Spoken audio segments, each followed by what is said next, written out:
computation by the sixth petitioner in general met the standard of proof settled by this court in Raila 2013 case. The premise of the sixth petitioner's percentage computation was a press briefing made by the chairperson of IEBC on 10th August 2022, when the evidential burden shifted to IEBC and its chairperson, as it does in election cases. They produced video evidence correcting the percentage voter turnout to read 64.6 at the time of the briefing. This percentage, however, did not include reports from all the Kim's kits and 86,889 voters who were identified manually using the printed register of voters. In our view, the assertion by the sixth petitioner that the percentage voter turnout was firstly predicated on the uncorrected percentage given by the chairperson of IEBC was negated by evidence adduced to prove the correction.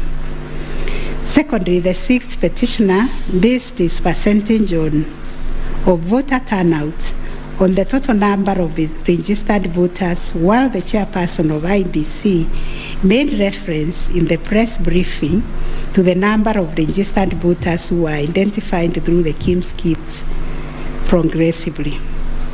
The sixth petitioner also asserted that rounding off of votes cast in a presidential election as a means of assessing the threshold under Article 138(4) of the Constitution kills and bars voters, which is illegal and unconstitutional.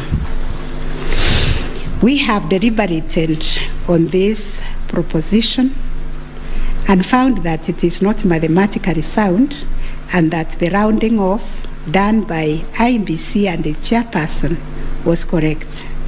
Consequently, we find that the petitioners did not provide a watertight case to warrant the setting aside of the results of the presidential election on the basis of not having met the threshold provided under Article 138(4)(a) of the Constitution.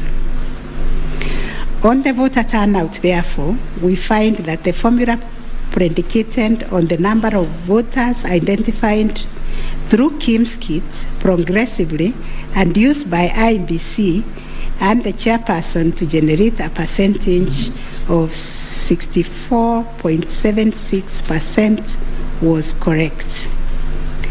Having settled the issue of voter turnout, we must ask ourselves whether in the making of the declaration, the chairperson of IEBC applied the formula in Article 138(4) of the Constitution, which is total votes cast less rejected votes divide by 2 must always give 50% plus 1 vote.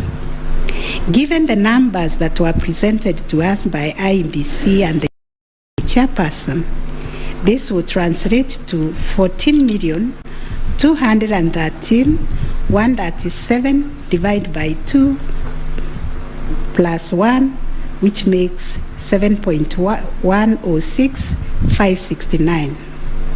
The question that must inevitably follow is whether this formula, when applied, will confirm that 7,106,569 votes is less than 7.176,141, which represents the number of votes received by the first respondent.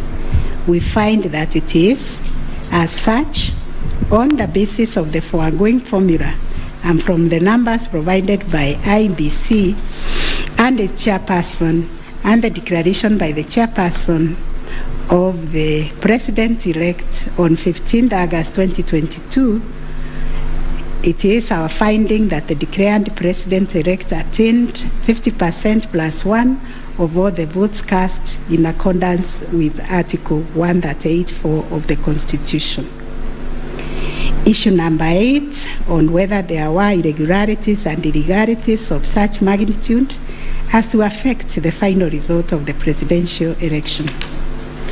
Although the petitioners have provided numerous averments pointing to possible irregularities and illegalities marked by failure of technology, arranged voter suppression, printing and utilization of Book 2 of 2, EU preparation by the INBC and its chairperson, commission indiscretions, transposition anomalies, agent absence, and many others, we are of the view that the pointed illegalities and irregularities were not of such magnitude as to affect the final result of the presidential election. We will delve deeper into the details of this issue in our recent judgments. Last issue, what reliefs and orders can the court grant? Under Article 163(3) of the Constitution, it is provided that the Supreme Court will have A. Exclusive original jurisdiction to hear and determine disputes relating to the election of the office of the President arising under Article 140. And Article 140 provides, I quote, a person may file a petition in the Supreme Court to challenge the election of the President-elect within 7 days after the date of the declaration of the results of the presidential election. 2, within 14 days after the filing of a petition under Clause 1, the Supreme Court shall hear and determine the petition, and its decision shall be final.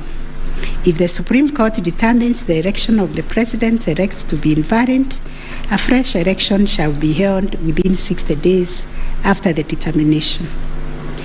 In exercising its jurisdiction pursuant to these provisions, the court sits as an election court with a mandate to determine the validity or otherwise of the election of the President-elect.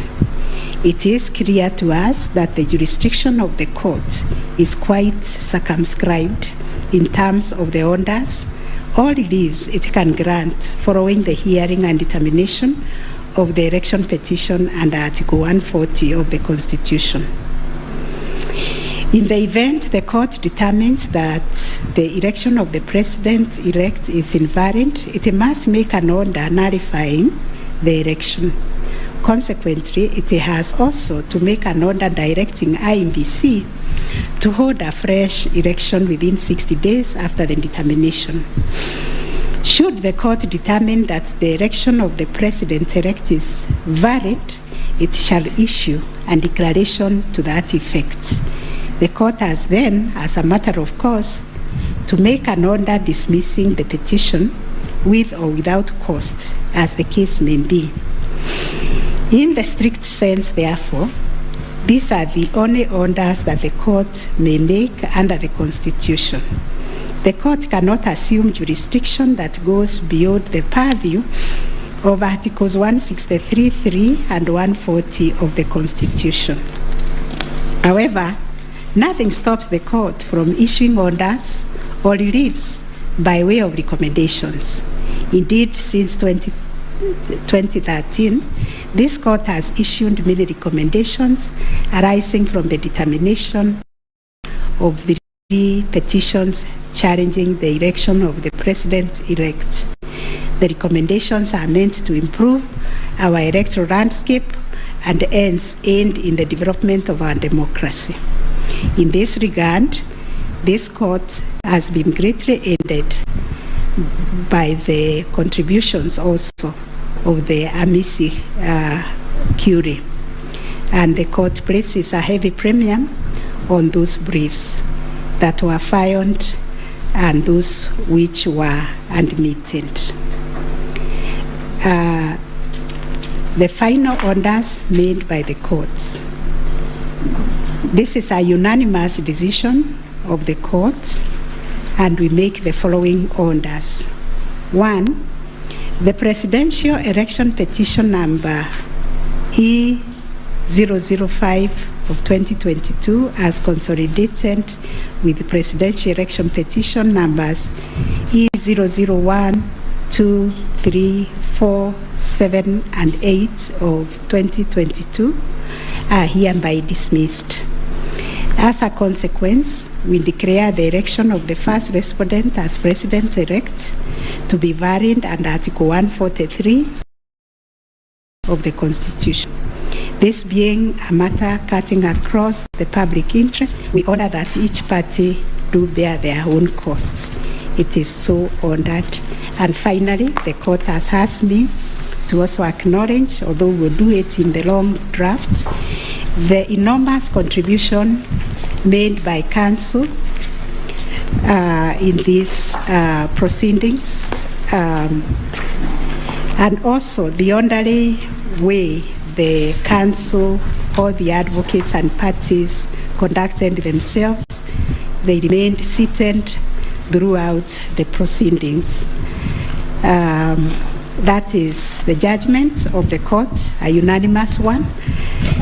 We shall issue a media summary to help the media summarize the case. I think that is all. Thank you very much for coming.